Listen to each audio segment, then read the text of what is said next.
آپ صلی اللہ علیہ وآلہ وسلم نے جانوروں کی خریداری سے پہلے فرمایا کہ تم اچھی طرح جانور کو دیکھا کرو، اس کے کان دیکھو، اس کے آنکھیں دیکھ لو، اور یہ مسئلہ یاد رکھیں، اندھا جانور اس کی قربانی جائز نہیں، اس کی قربانی جائز نہیں۔ ایک آنکھ سے اندھا ہے تو بھی قربانی جائز نہیں۔ ایسا کانا کہ جس کا کانا پن ظاہر ہو، اس کی قربانی جائز نہیں۔ جانور کا کان اگر 1/3 ایک تہائی سے زائد کٹا ہوا ہے تو اس کی قربانی جائز نہیں، ایک تہائی سے زائد۔ یہ پیمائش کیسے کریں؟ یعنی ایک کان سلامت ہے، دوسرا کان کٹا ہوا ہے، تو اس کان کو دیکھتے ہوئے آپ اس کان کا اندازہ لگا نہیں کہ یہ کتنا کٹا ہوا۔ مثال دوں، 9 انچ کا کان ہے، ایک کان 9 انچ کا ہے اور دوسرا کان یہ 7 انچ کا ہے، تو اس کا مطلب 2 انچ کٹا ہوا ہے۔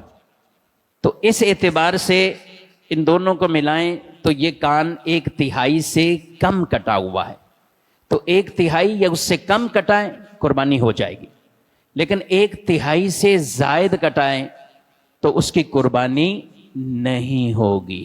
تو یہ 9 انچ ہر جانور کا نہیں ہے، پتہ چلے آپ انچی ٹیپ ہی لے کے پہنچ جائیں کہ بھائی آج تو جمعے میں مفتی صاحب نے 9 انچ کا ایک بیان کیا، تو 9 انچ ہر جانور کا نہیں دیکھنا، جو کان اس کی دوسری سائڈ پہ سلامت ہے اس کو دیکھنا ہے کہ وہ کتنے انچ کا ہے۔ تو یہ مثال دی سمجھانے کے لیے۔ دم 1/3 سے زائد اگر کٹ گئی جانور کی تو اس کی بھی قربانی نہیں ہوگی، 1/3 سے زائد۔ اس میں بھی یہی مثال کے طور پہ سمجھنا ہے اس کو کہ کتنی دم تھی، اور 1/3 سے زائد اگر کٹی ہوئی تو نہیں۔ دم میں بال شامل نہیں ہوتے، دم کا جو گوشت ہے، گوشت اس کا اعتبار کیا جاتا ہے۔ بال کسی کے کہیں ٹرک میں پھنس گئے، کچھ بھی مسئلہ ہوا، اتارا، بال جدا ہو گئے تو بالوں کا مسئلہ نہیں، بال یہ شمار اس میں نہیں ہوتے۔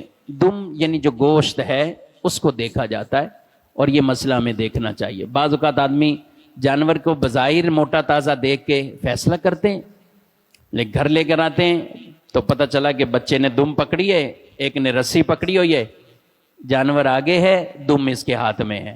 وہ منڈی والوں نے تو یہ کر کے دے دیا نا، دم ہی آرٹیفیشل لگا کے دے دی۔ تو اس لیے یہ کام ہو رہے ہیں، ہمارے معاشرے میں ہی ہو رہے ہیں، دانت بھی نکلی لگا کے لوگ بیچنے والے کام کر جاتے ہیں، تو ان چیزوں کا خیال ہمیں رکھنا ہوگا۔